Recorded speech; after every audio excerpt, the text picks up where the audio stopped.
I'm always wanting to sort of sit by windows so I can see what's going on. So 1994, it kind of, in my mind, it feels like Greystones Cancer Support has always been here, but obviously it wasn't. It was four ladies decided they wanted to do something for people that, you know, needed support during that time. So it's kind of amazing that it's grown. When did you first become aware of it yourself? So we had a cancer diagnosis in our house in 2017. So that's when I came on board really for care committee and stuff. And they did a lot for us, you know, they did a lot for transport to appointments and therapies and things. And so it was kind of important to me that it was a community-based service that you could just come in and chat to them. And, you know, they were a great assistance at the time. But in 1994, it started because exactly that, they needed the help as well, these people that started it up. So there was four people, Kathleen Kelleher, Irene Gaffey, Peggy O'Connor, who unfortunately is no longer with us, and McGrath. So they would have been the four people that just got together and said, let's do something nice for people that are diagnosed with cancer. I'm guessing they wouldn't have even tried to, you know, wish that it would grow the way it has, because you go from four people to now, like today, there's 50 people, I think, kind of working generally. And also just obviously more importantly on the patient side, you go from helping, you know, 10 people that first year to like how much, 100 and something plus probably the last year. It was nearly 130 last year. There you go. So, you know, it's a lot of people, and it's local support, but the catchment area has increased as well. So it started here in Greystones, and then it broadened out to Greystones, Delgany, Kilcool, Newcastle, Newtown and Kennedy.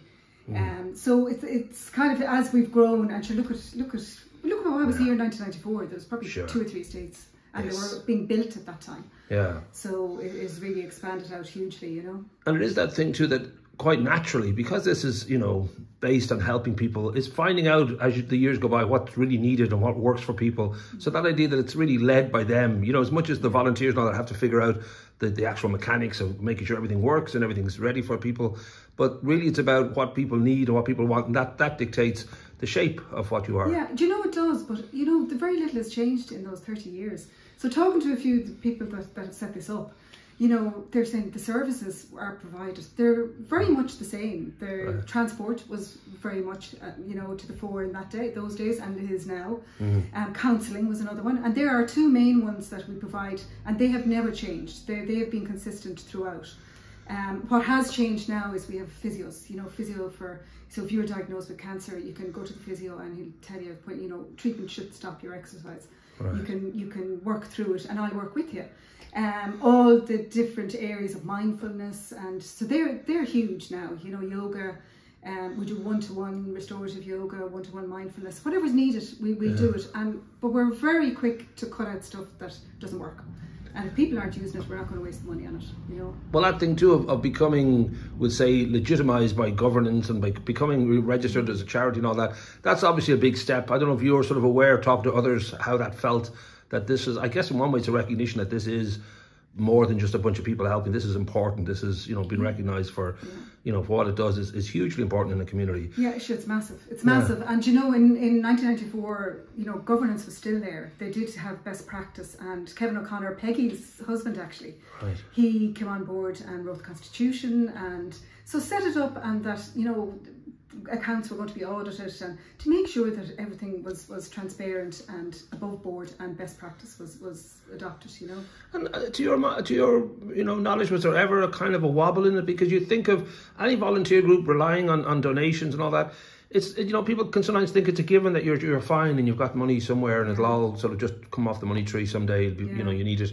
I'm guessing it's not always easy, because it's a huge service and it's a huge amount of people you're helping, and all of that has to be kind of taken into consideration when you just come up with the goods for people to make sure that they can travel. And, you know, that's it. And you know, when you look at Kathleen Kelleher, she gave 25 years of her life to GCS, you know, which is, it's just huge. But you know, at one stage she was chairperson, she was treasurer, and she was secretary. Because she couldn't get volunteers, you know. There were the days, really, if you think about it, that you really had to drag people in, and people were saying, oh my God, if I get involved in that, I'm there for the next 20 years and I'll never be able to get out of it.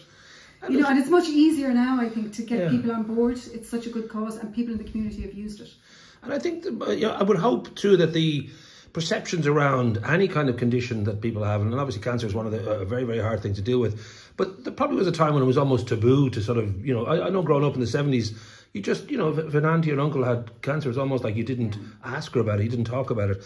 And that perception and that change sort of brings more people into, you know, empathizing and sympathizing and just being aware that this is a big part of the world. Like, you really have to deal with it. Now, I hope that probably has changed since 1994, that it's a lot more kind of, you know, for want of a better term, sort of welcomed by people. They know what this is, and they accept that it needs to be, you know, helped and needs to be done. Yeah. And I suppose over time too, people know that, you know, we've helped some of their families. You know, we've helped this. Yes. You know, everybody knows somebody that has had cancer diagnosis, and I think that has helped, because, you know, we're community based. They all know we're a community based support. But not only are we community based, we're run by the community with 50 volunteers. They're local to the district. And we're, you know, in the most part funded by the community. So, you know, that in itself is rare, that, you know, we're there from the time of diagnosis, but we could be there 6 years later when somebody's struggling and they come back into us and we'll help them. Yeah. So I think that is the massive thing. We never say to somebody, you know, that's enough, you can go home now and work away yourself, you know. Well, those, you know, those threads that sort of naturally go out beyond, like, the person you're dealing with into a community and into their family and their cousins and friends and neighbours, that given us 30 years of that, that's a huge amount of connections that people feel, you know, that they, as I said, they kind of, a lot less than I would have remembered growing up. They just know this is so important to deal with these things openly and figure out what's best. But we should say too, 3rd of August, picnic in the park is going to be a nice afternoon, where it's with the Greystones town team. There's going to be a celebration. People are welcome to bring their blankets down and just generally join in a fun. There'll be face painting and music and all that. And those are the moments, and you had a lunch last week as well. The beautiful John McGowan covered it in the Glenview. These are, I would imagine, kind of very kind of satisfying moments, just that, because you're busy, you guys are always sort of on the go, but just to have these moments of a break and just say, let's get together and just realise, you know, this is good work and we should be, you know, taking a little bit of celebration.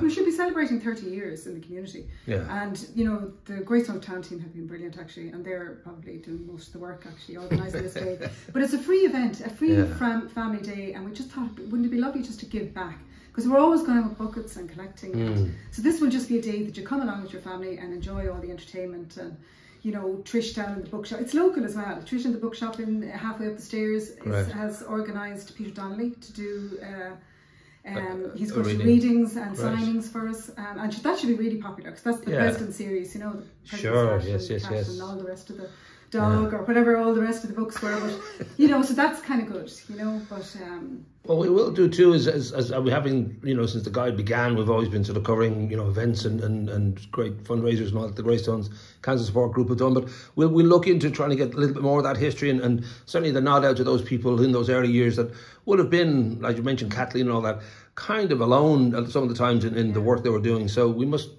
certainly, above in the text, we'll give a shout out to lots of those people who are unsung heroes to a point, but they're certainly remembered very deeply here. Absolutely. We've never forgotten it, really, you know, and we kind of feel we're custodians of this service, and, you know, it'll be around when, you know, when we're gone. So that's the way we kind of have to look at it, you know. And I think it is a reflection on Greystones too, and I know that there's many of them around the country, but it does seem to get a very strong reaction when you're kind of getting out there and you're part of the community. People do. I just noticed that with the guy, just that there's a big deep love out there for what you've done. Absolutely, and we never have any problems. Like, when we're out, everybody approaches us, and, you know, just the love for us out there is huge, and the support is brilliant, and we couldn't survive without it, and that's it, really, you know. I do feel we're building up to a song. Like, I feel like we should sing at the end here.